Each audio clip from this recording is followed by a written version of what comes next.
are in Austin, Texas, live music capital of the world.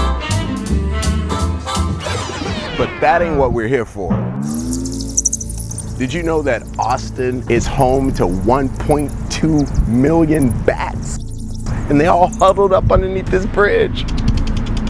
So back in the 1980s, the city renovated the Congress Avenue Bridge. Engineers added long, narrow gaps underneath it, perfect for draining water. And apparently, perfect for bats.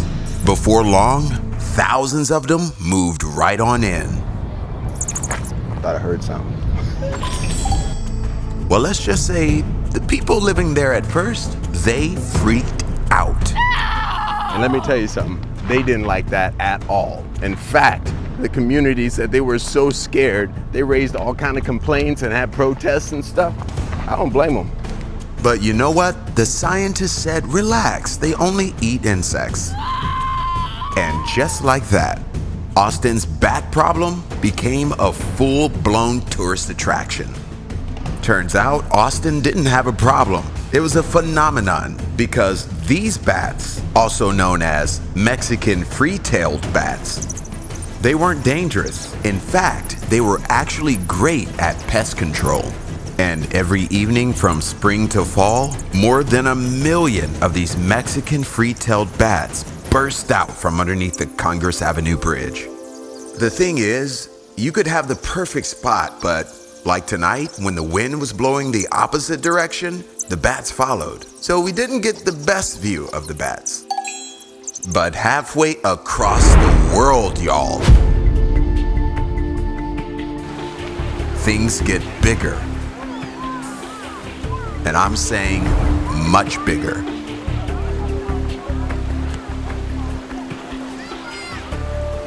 And to show you, I traveled all the way to Australia to get an up-close look. Now, I didn't come to explore the wildlife necessarily. I came for the city, the culture, and a nice stroll through the park. But what I did not come for were a colony of big-ass bats hanging from trees like chandeliers. And let me say, this ain't Austin, Texas. Those bats, cute. These, built different.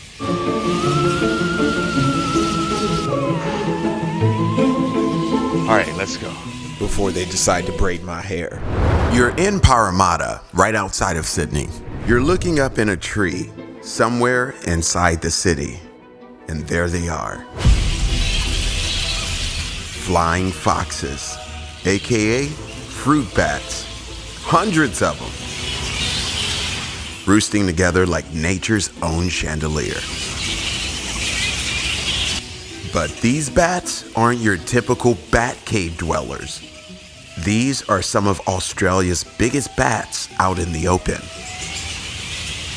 They belong to a small group called flying foxes. In New South Wales alone, you've got species like the gray-headed flying fox and the black flying fox. And let me tell you, they're huge. Their wingspans can stretch over 1 meter long. That's like your carry-on luggage. During the day, they hang upside down in trees, in colonies that might be next to your apartment, a park, or even a public garden. You might even hear them before you see them. After sunset, these bats lift off and go on a nightly mission.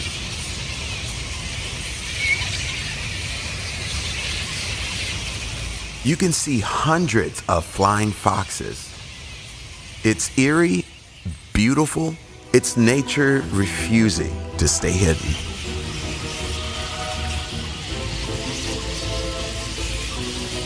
When they need water, they don't just drink like you and me. Flying foxes will sometimes belly dip, fly low over a pond or a water source, They'll wet their chest fur, then land in a tree and lick the droplets off. They live in a dynamic world. Their numbers swell or shrink depending on food nearby. Some can travel up to 50 kilometers or up to 30 miles or more in a single night between their roosts.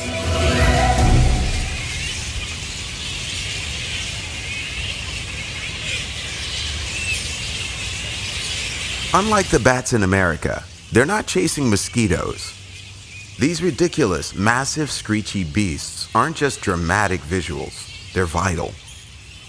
They're hunting nectar, fruits, pollen, eucalyptus blossoms, figs.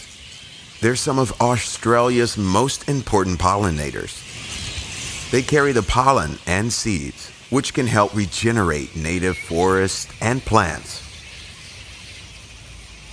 Without them, certain trees couldn't spread so well. They're not after you, honey. Bats rarely attack humans. They're actually shy. And they tried to avoid contact whenever possible. The only contact we could have had tonight was bats.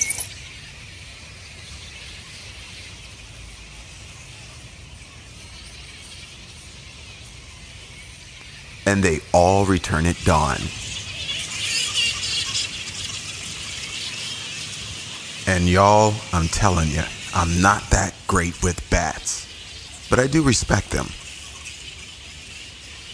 So while I did come for the parks, the food, and city life, I ended up face to face with Australia's nocturnal tree community. Big ass bats and all. And here I thought everything's bigger in Texas. If you like this video, subscribe and like for more of my adventures.